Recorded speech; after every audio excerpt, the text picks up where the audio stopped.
So I think if you're asking about kind of the pivot from audience and kind of segmentation to occasions, I think both of them exist.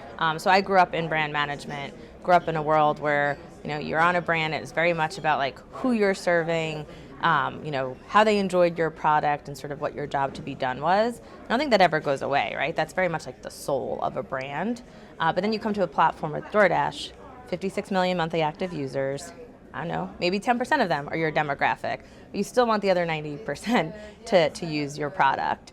And so on our platform, we think it's much more about the intent behind the purchase, sort of what is driving that occasion, and how do you meet the consumer at that moment. And so the idea of audience segmentation doesn't go away. We're continuing to invest in products like behavioral targeting, et cetera.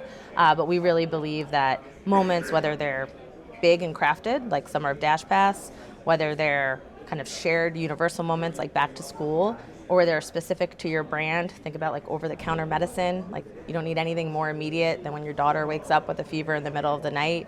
Ice cream, late night snacking.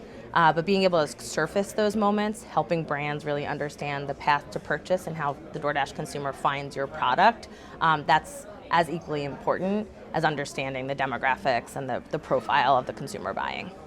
Katie, I'd like to get to the idea of how global brands have always struggled with the tension between scale and local relevance. They either standardize or lose resonance, or they localize and lose efficiency. How does a unified platform spanning DoorDash, Wolt, Deliveroo, and your retail ecosystem change that calculus? And what does it look like in practice for a brand activating across multiple markets like that? Yeah, I think global versus local on DoorDash, Wolt, Deliveroo is finding, kind of coming back to the idea of moments, find that universal truth. Kids wake up at 3 a.m. with fevers in the US as well as France. People like ice cream at 10 p.m., regardless of where you live. So I think it's finding the universal truth and sort of the insight that you want to activate against. That can be global, but the execution needs to be local. And that's everything from the creative, the messaging, and the media mix. So, for example, we find with a lot of our brand partners, they lean more heavily in lower funnel in the US, but tend to do more upper and mid funnel overseas. And that's what works, right? And so I think kind of having the flexibility to understand how the tactics need to be localized, but trying to find the common truth that makes sense for your brand is really important. Finding the common truth, definitely an essential part of all of this. Part of that is also that commerce media promises a lot. Real-time intent, closed-loop measurement, cross-category reach. But the operational complexity of executing against all of that has historically been a barrier, especially for brands without large in-house teams. How is AI changing what it actually takes to run a high-performing campaign on your platform? And what does that unlock for advertisers of all sizes? Awesome. Can't get away that question on AI. Yeah, I think it's really direct. Like AI needs to strip out that complexity. I think the devil in the detail that matters is the how you bring AI to your partners, and in our case, brands, because they're going to want different levels of visibility and control. We've talked to partners, and I think there's a lot of interest in AI, but there's a little bit of skepticism or unease. And so we take that and apply that to how we build products. So a couple of examples. We have something called auto bidding, which basically allows you to set your campaign, your sponsored products campaign, and let us do the optimization for you. Again, in a world where brands are running hundreds of campaigns, not just on DoorDash, but across other platforms, let's make it easy for you to do that.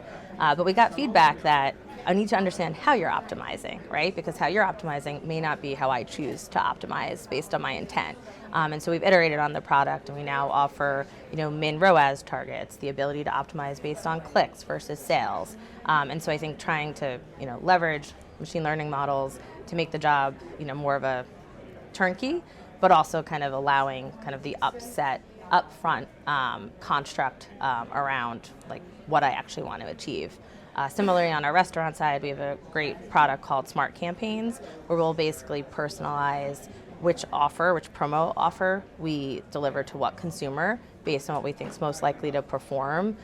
We got feedback from our restaurant partners there that we were not pacing it well in terms of an objective. And so that was feedback we took to heart, and we adjusted accordingly. So I think AI is really useful, but there's work to be done in making sure that the how you execute it kind of addresses any concerns or roadblocks that you might find with your advertisers.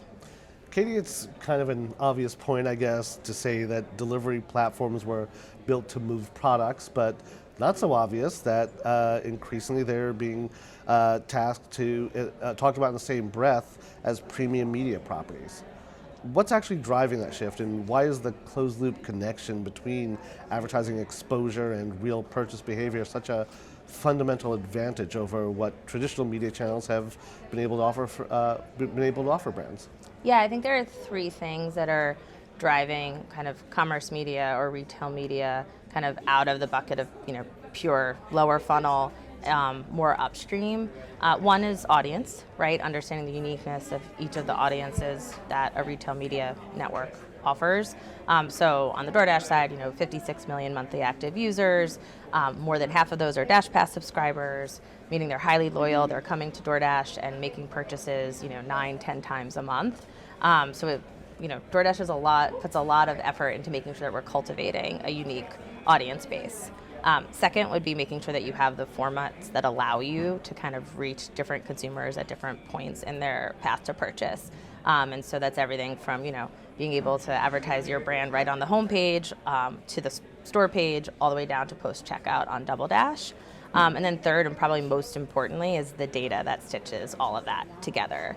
And so we've invested a lot on DoorDash on the CPG side over the last year of being able to better understand how all of those products work together to drive not just immediate performance, but long-term value for the brand.